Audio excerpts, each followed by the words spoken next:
آیت نمبر 59 وَعِندَهُ اور اسی کے پاس ہیں مفاتیح الغیب غیب کی چابیاں. مفاتح جمع ہے مفتاح کی. مفتاح ایک چابی کو کہتے ہیں، مفاتح چابیاں.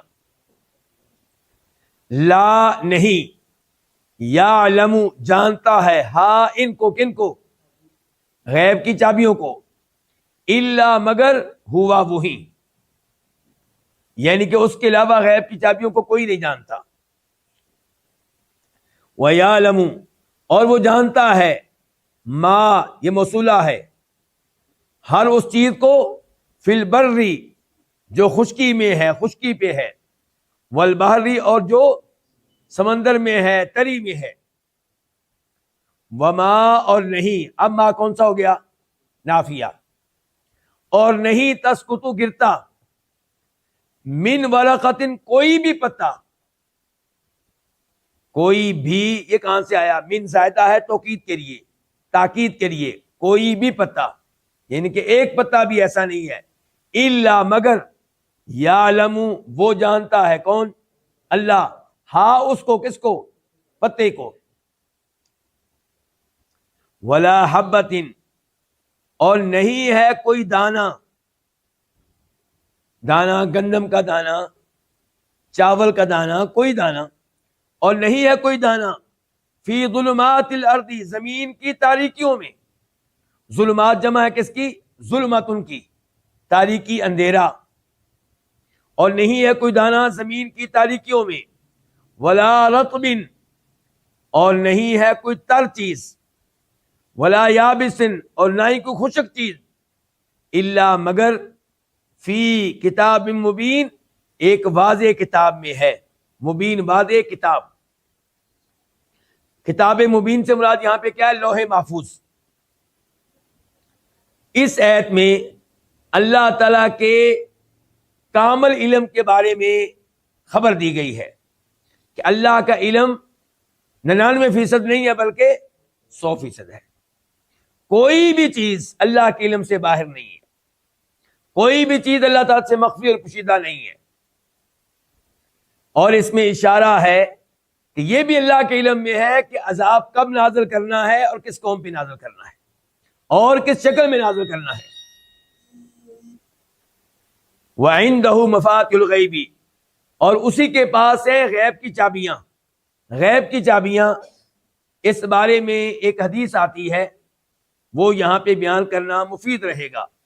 حدیث کے راوی عبداللہ بن عمر رضی اللہ تعالیٰ عنہما، امام بخاری نے اس کو روایت کیا ہے کہ فرمایا نبی علیہ الصلوۃ والسلام نے غیب کی چابیاں 5 ہیں. یہ کہنے کے بعد آپ نے سورہ لقمان کی آخری آیت کی تلاوت کی کہ ان اللہ عنده علم الساعہ، بے شک اللہ ہی کے پاس ہے قیامت کا علم کہ قیامت کب آئے گی. یہ غیب کی پہلی چابی ہو گئی. وَيُنَزِّلُ الْغَيْثَ اور اللہ ہی بارش کو نازل کرتا ہے. تو بارش کب نازل کرنی ہے، کتنی نازل کرنی ہے، کہاں پہ نازل کرنی ہے اور کب اس کو روک دینا ہے، یہ علم کس کے پاس ہے؟ اللہ کے پاس. یہ غیب کی دوسری چابی ہوگی.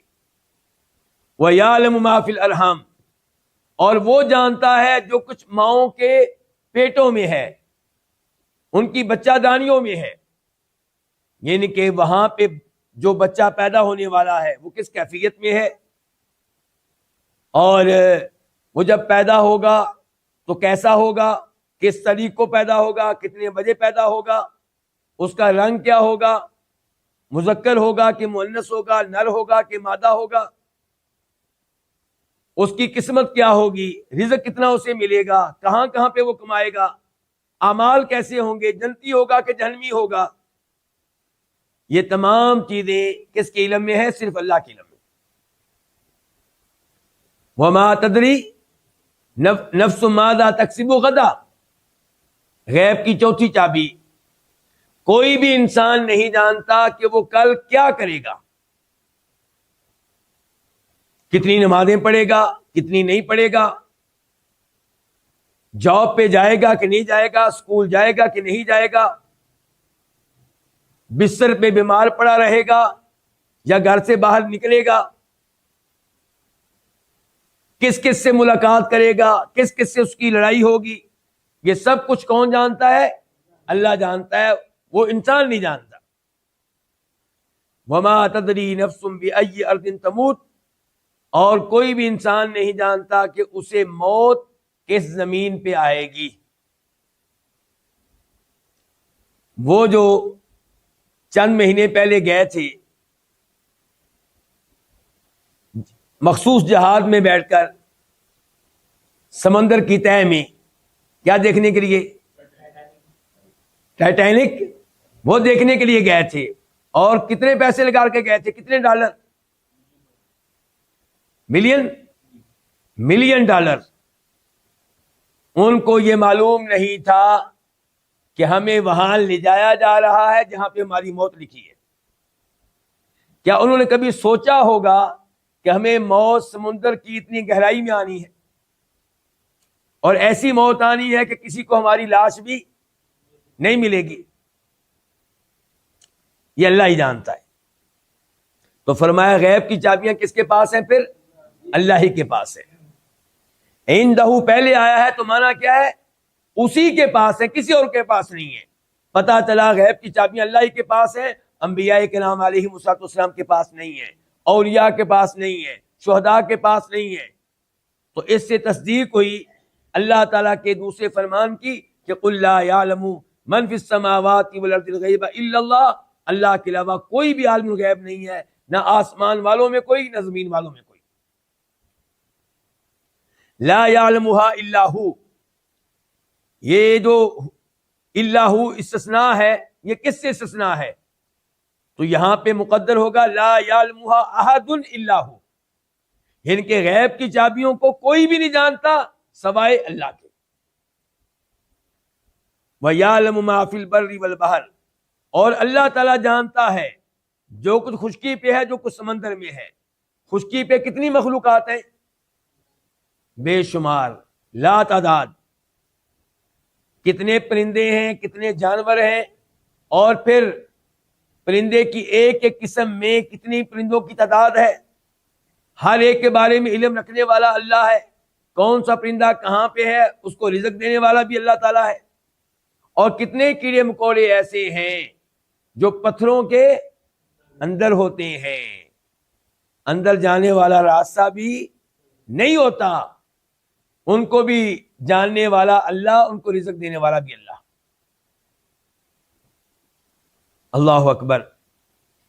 سمندر میں کتنی مخلوقات ہیں، سب کے بارے میں علم رکھنے والا اللہ، سب کو رزق دینے والا اللہ، یہ ہے اللہ کا علم۔ وما تسقط من ورقۃ الا یعلمها، دنیا میں معلوم نہیں کہ کتنے درخت ہیں، اور ایک درخت کے اوپر معلوم نہیں کتنے پتے ہیں۔ اللہ تمام درختوں کے بارے میں علم رکھتا ہے، تمام پتوں کے بارے میں بھی، اور جب کوئی پتا گرتا ہے ایک ایک پتا اللہ کے علم میں ہوتا ہے۔ درخت کا مالک نہیں جانتا کہ میرے درخت کے اوپر کتنے پتے ہیں، وہ سویا ہوا اسے نہیں پتا کہ رات کو کب کون سا پتا گر رہا ہے، لیکن اللہ کے علم میں ایک ایک پتا ہے۔ ولا حبۃ فی ظلمات الارض، زمین کی تاریکیوں میں کتنے دانے کسانوں نے بوئے ہیں، کسان نہیں جانتے، اللہ جانتا ہے۔ اور کون سا دانہ زمین کی تاریکی میں کس حالت میں ہے، کب وہ پودا بن کر باہر نکلے گا، زمین کو پھاڑ کر باہر آئے گا، اللہ ہی جانتا ہے۔ ولا رطب ولا یابس، کوئی بھی چیز ہو، خشک ہے یا تر، ایک ایک چیز اللہ کے علم میں بھی ہے، بلکہ اللہ نے اس کو تحریری شکل دے رکھی ہے، لوح محفوظ میں لکھی ہوئی ہے۔ تقدیر کے کتنے مراتب ہیں؟ 4۔ ان میں سے ایک یہ کہ اللہ ایک ایک چیز کے بارے میں علم رکھتا ہے، اس کا تذکرہ بھی اس آیت میں آ گیا۔ اور تقدیر کا دوسرا مرتبہ یہ ہوتا ہے کہ ایک ایک چیز کو اللہ نے لکھوا رکھا ہے، اس کا تذکرہ بھی اس آیت میں آ گیا۔ تو تقدیر کے 2 مرتبے یہاں ذکر ہو چکے۔ تقدیر کا تیسرا مرتبہ کیا ہوتا ہے؟ مشیت، کہ جو کچھ بھی ہو رہا ہے اللہ کی مشیت سے ہو رہا ہے، اللہ کی مشیت کے بغیر کوئی پتا گر نہیں سکتا۔ اللہ کی مشیت کے بغیر کوئی دانہ زمین سے باہر پودا بن کر نہیں آ سکتا. اللہ کی مشیت کے بغیر کوئی کسان ایک دانہ بو نہیں سکتا. جو کچھ ہو رہا ہے اللہ کی مشیت سے ہو رہا ہے. یہ ہے تقدیر کا تیسرا مرتبہ. اور تقدیر کا چوتھا مرتبہ یہ ہے کہ ایک ایک چیز کا خالق اکیلا اللہ ہے. اللہ کے علاوہ کوئی بھی خالق نہیں ہے. یہ تقدیر کے 4 مرتبے ہیں. جو چاروں پہ ایمان لائے گا وہ مومن ہے. جو کسی ایک کا انکار کرے گا وہ مسلمان نہیں ہے. یہ آیت مجھے اور آپ کو پیغام دے رہی ہے کہ میری اور آپ کی ایک ایک حرکت اللہ کے علم میں ہے. تو اللہ سے ہم ڈر جائیں, گناہ ترک کر دیں, اللہ سے ڈر جائیں اور نیکیوں میں اضافہ کریں تاکہ ہمیں دیکھنے والا اللہ ہم پہ راضی ہو جائے.